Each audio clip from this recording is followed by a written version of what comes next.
రకమైన సంఘటనలు జరిగాయి. తర్వాత వాళ్ళందరితో మాట్లాడి ఒక భరోసా ఇచ్చాం. భరోసా ఇచ్చి మొత్తం అనౌన్స్మెంట్ కూడా మీరు ఒకసారి చూస్తే బాధితులందరికీ, చనిపోయిన వాళ్ళందరికీ 1 కోటి రూపాయలు ఆర్థిక సహాయం చేయడం, సీరియస్గా ఇంజురీ అయిన వాళ్ళకి 50 లక్షలు ఇవ్వడం, లైట్ ఇంజురీస్ ఉంటే అలాంటి వాళ్ళకు కూడా 25 లక్షలు ఇవ్వడం, ఈ 3 కేటగిరీస్ కింద అనౌన్స్ చేశాం. ఈరోజే ఎవరైతే చనిపోయారో వాళ్ళందరికీ చెక్కులు కూడా డిస్ట్రిబ్యూట్ చేస్తారు. మిగిలిన వాళ్ళు కూడా ఇమీడియట్గా డిస్ట్రిబ్యూట్ చేయమని ఆదేశాలు ఇచ్చాను. అవి కూడా ఇమీడియట్గా ఇస్తాం. అయితే మనం ఆర్థిక సహాయం చేయొచ్చు కానీ కుటుంబాలు తేలేం. ఆ కుటుంబం వాళ్ళు మనం తేలేం. అది జీవితాంతం తీరని లోటు. ఒక పక్క ఇండస్ట్రీస్ రావాలి కానీ రెండో పక్కన కూడా సేఫ్టీ కూడా అంతే ప్రాధాన్యత ఇవ్వాలి. ఆ విషయాలు కూడా నేను వచ్చినప్పుడు మొత్తం మీకు ఎక్స్ప్లెయిన్ చేస్తాను. ఇక్కడ ఫార్మా కంపెనీలు మీరు చూస్తే వేపర్ క్లౌడ్ ఎక్స్ప్లోషన్, దీంతో మొత్తం అక్కడుండే ముందుగానే ఇది ఇన్ఫ్లేమబుల్, అది సరిగా మేనేజ్ చేయకుండా కానీ కారణాలు ఏమైనా కావచ్చు, జస్టిఫికేషన్ ఉండొచ్చు, జస్టిఫికేషన్ లేకపోవచ్చు, కానీ ప్రాపర్ ఎస్ఓపి ఫాలో కాలేదనేది క్లారిటీ.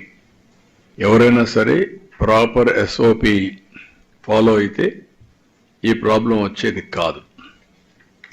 ఈరోజు మనం ఇక్కడ చూస్తే టోటల్గా ఇక్కడికి వచ్చినప్పుడు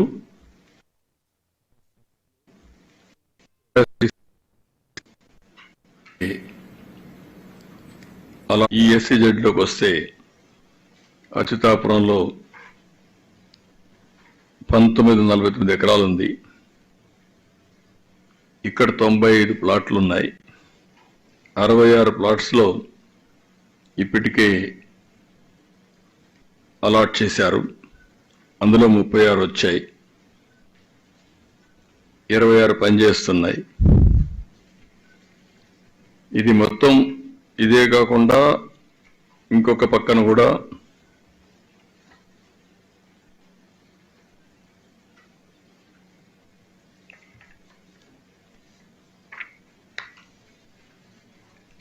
మనకు ఫార్మా ఇంకోటి కూడా ఉంది.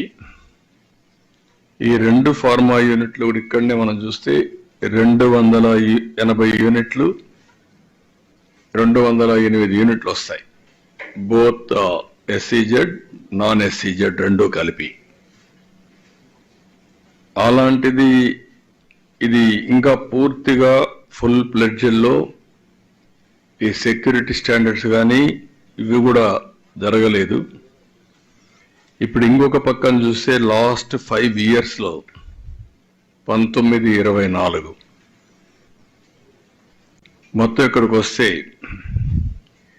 దగ్గర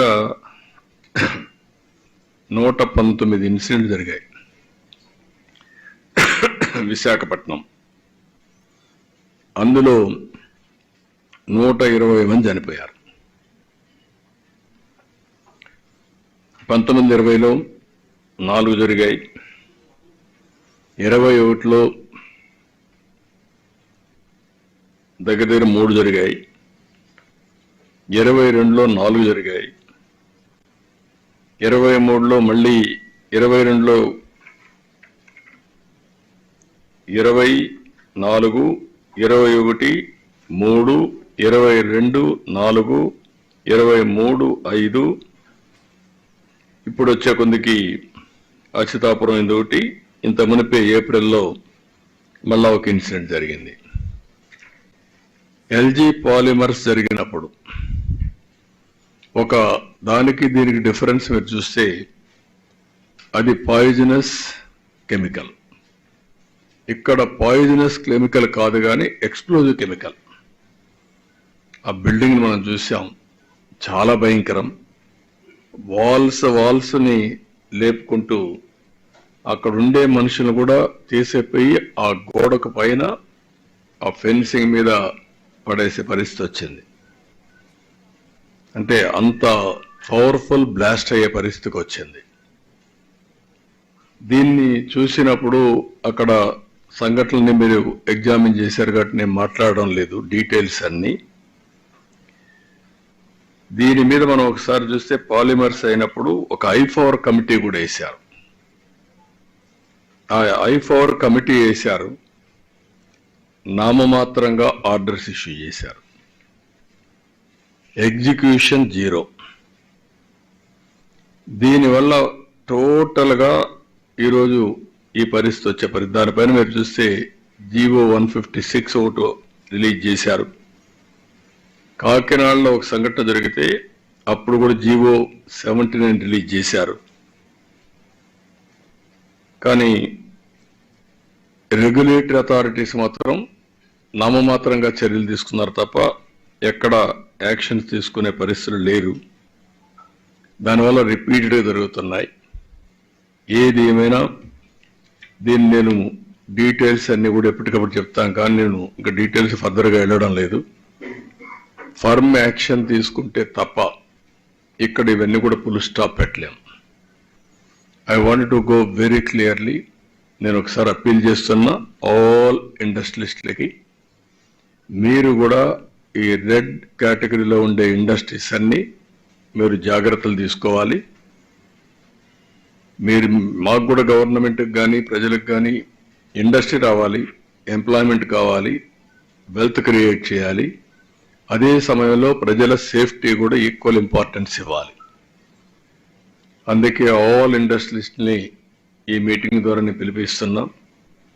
ఇమ్మీడియట్గా మీరు సేఫ్టీ మెజర్స్ అన్ని మీరు ఇంటర్నల్ ఆడిట్ చేయండి. ఇంటర్నల్ ఆడిట్ చేసుకొని తద్వారా మీరు ఏమేం చేయాలో ప్రికాషన్స్ తీసుకోండి. మేము కూడా డిపార్ట్మెంట్స్కి అందరికి ఆదేశాలు ఇచ్చాను. రేపు మళ్ళీ ఒకసారి గట్టిగా కూడా ఆదేశాలు ఇస్తాం ఆల్ డిపార్ట్మెంట్స్కి. ఇప్పటికే ఇంత మునుపంతా కూడా కొన్ని తీసుకొచ్చాం. ఎన్ఫోర్స్మెంట్ ఏజెన్సీస్ అన్ని ఒక కామన్ ప్లాట్ఫామ్ మీద తీసుకొచ్చాం.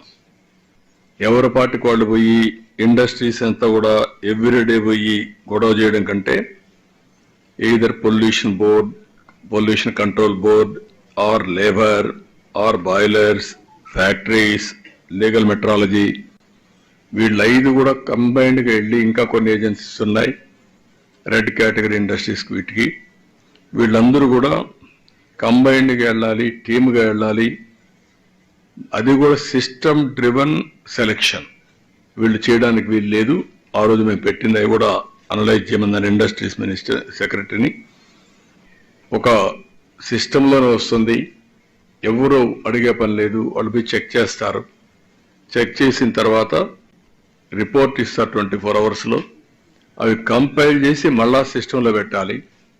అది పెట్టిన తర్వాత ర్యాండమ్ కింద మళ్ళీ అవసరమైతే ఒక ఆడిట్ చేస్తాం వేరే పార్టీని పంపించి, వీళ్ళు కాకుండా. అలాంటి చేసి ఇండస్ట్రియలిస్ట్కి ఎవరికి ఇబ్బంది ఉండకూడదు. అదే సమయంలో వీళ్ళు ఎక్కువ డబ్బులు సంపాదించాలి అనే ఉద్దేశంతో అసలు సేఫ్టీ మెషర్స్ ఫాలో కాకపోతే మాత్రం చాలా ప్రమాదం వస్తుంది. అందుకే ఈ సంఘటన ఒక ఆధారంగా తీసుకుని ఒక ఎంక్వైరీ కమిటీని ఇస్తున్నాను, high level committee. They will go through total scrutiny. ఈ ఇండస్ట్రీలో ఏమేం జరిగింది, ఏమేమి ల్యాప్సెస్ ఉన్నాయి. ఈరోజు నేను చూశాను ఇండస్ట్రీలో ఉండే అవకతవకలు కూడా, వాళ్ళకుండే ఇబ్బందులు కూడా. ఒకతను ఇండస్ట్రీ పెట్టాడు, అతనికి ఉండే ఆర్థిక ఇబ్బందుల్లో కానీ వాళ్ళకుండే దీంట్లో ఇంకొక పార్ట్నర్ తెచ్చుకున్నారు. ఆ పార్ట్నర్ వచ్చి ఇప్పుడు మనం చూస్తే ఇద్దరు, ఫస్ట్ యాదగిరెడ్డి పెట్టాడు, తర్వాత డక్కన్ క్రానికల్స్ వచ్చారు, డక్కన్ కెమికల్స్ వచ్చారు. డక్కన్ కెమికల్ వచ్చిన ఇద్దరిలో గొడవలు వచ్చాయి.